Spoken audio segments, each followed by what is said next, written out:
I was feeling great, and then we got to the beginning of 2020 and my health started declining quickly. So I went to see the pulmonologist. He said he didn't know any doctor in America who would be willing to go in and take care of this, and that it wouldn't kill me, but my life would be disabling.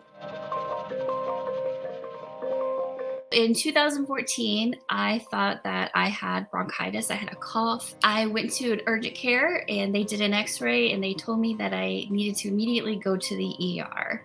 I went to the emergency room and they found a large tennis ball sized mass in between my lungs. The doctor said everything was benign and okay and that we would monitor it. Almost a year later, I got a call from my brother and he had gone to the urgent care with the same kind of cough. They found a lot of tumors in his lungs and it turned out that he had adrenal cancer. After about 10 weeks from his diagnosis, he ended up passing away, which was devastating. He was 32 years old, I was 30. This put me in such a paranoid state that this mass in my chest was not benign at all. The doctors were careful to check me every 6 months up through 2018. They didn't find any change in growth or shape. And so we determined that I didn't need any more scans to follow up. Symptom-wise, I was feeling pretty good. I wasn't having any trouble breathing. I even became a mail carrier and I was walking 10 miles a day. We got to the beginning of 2020 and I started developing a very chronic cough. And it wasn't so much in my lungs, it was up here in my throat and I felt a pressure here. And along with that, I was developing chronic fatigue. I just wanted to sleep all the time. Not only did this bring on a depression, but I'm also a mom of a young boy. He was 10 at the time. He would come in and ask me to do things and I would just, I say, I'm sorry, I'm so tired. And I felt so guilty over that. So as 2020 progressed, I got to about March and the cough was so bad and I had developed chronic diarrhea that I eventually went to the emergency room because I thought I might have a bad case of COVID. They tested me and I was told to go home and isolate and rest and that it would pass. And I got my blood results back and it turned out that my white blood count was up around 20,000 when it should be between 4,000 and 10,000 in a healthy individual.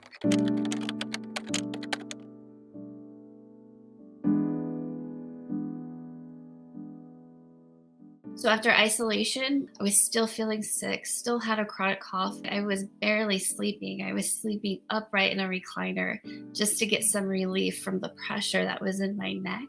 I went to my general doctor. I asked her if she were me, what would she do?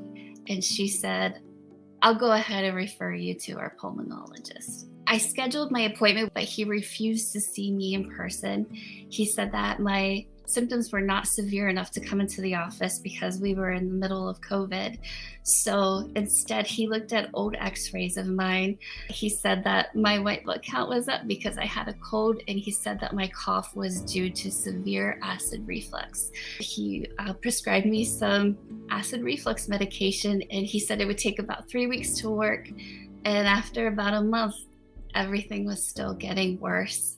Since the pulmonologist cleared my lungs, I went ahead and started seeing other specialists, which included in-depth allergy testing and even had a gastro doctor do an endoscopy to check for acid reflux.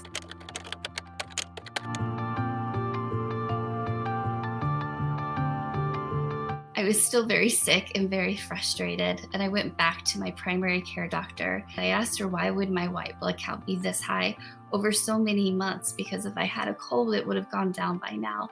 And then I expressed to her my concern because my brother had died from cancer, and that's when she agreed to go ahead and send me on to an oncologist. He did very in-depth blood testing to test for different sorts of cancer. He called me into his office about 3 weeks later to give me the results. He said that there was no cancer detected. He told me to come back in a year. After hearing this, I was at my breaking point, and my depression got so bad that I actually had to begin ketamine treatments because the antidepressants weren't working. And that's where I met a nurse practitioner named Beth Ann. She went ahead and referred me to another oncologist. I went in to meet this oncologist. He looked me in the eyes and he listened to everything I had to say. And he actually took me seriously and said, yeah, we have a problem, especially when he found out that there was a mass in my chest that had never been really looked at except for on a scan.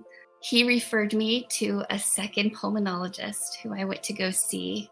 When I saw this pulmonologist, he had not yet looked at my new scans that I had taken, and he listened to my lungs. He said they sounded clear, and he wrote me another prescription for acid reflux. But around 5 o'clock, after he had looked at my new scans, he called me.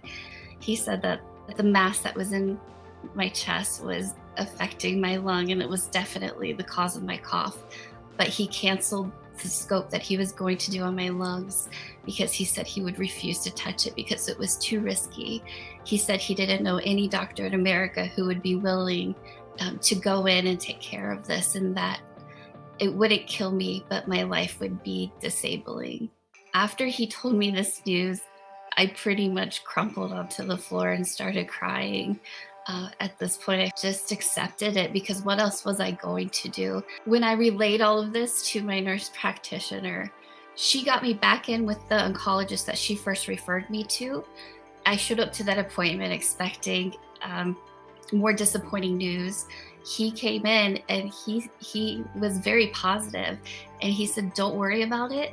All I needed to know was that there was a pulmonologist who said that there was a problem. Now we can move forward with surgery. At this point, I found out that it wasn't acid reflux, that I actually had a major problem that was probably going to require very risky surgery. And I don't know that I've ever been more relieved in my life. The very next day, I went in to see this new thoracic surgeon, and he seemed so confident, like he had done this procedure 1,000 times. He agreed to go ahead and do a scope just to get in there and see where the problem was. He told me that the mass was actually pushing into my right lung, causing an obstruction, which was giving me chronic pneumonia for probably about 2 years and had damaged the middle lobe of my lung. So he was making plans to go ahead and remove the mass and part of my lung.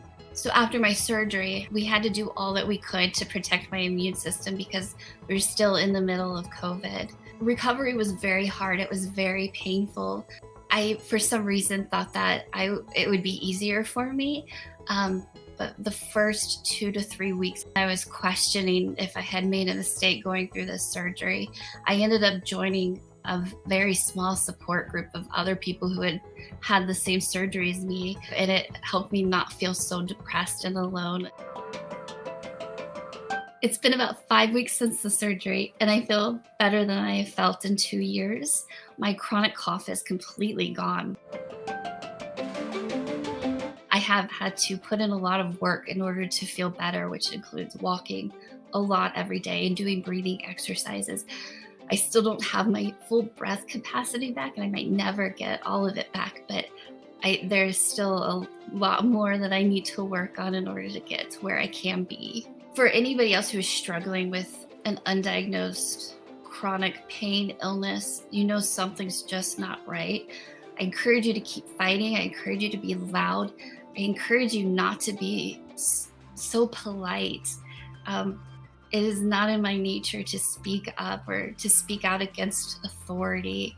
But this is your life and your body, and nobody else is going to advocate for you like you will. And I encourage you not to get discouraged. Get a second or third opinion if you need to. I switched practices just so that I could get more medical advice and opinion because I wasn't getting what I needed out of that. So keep fighting for yourself.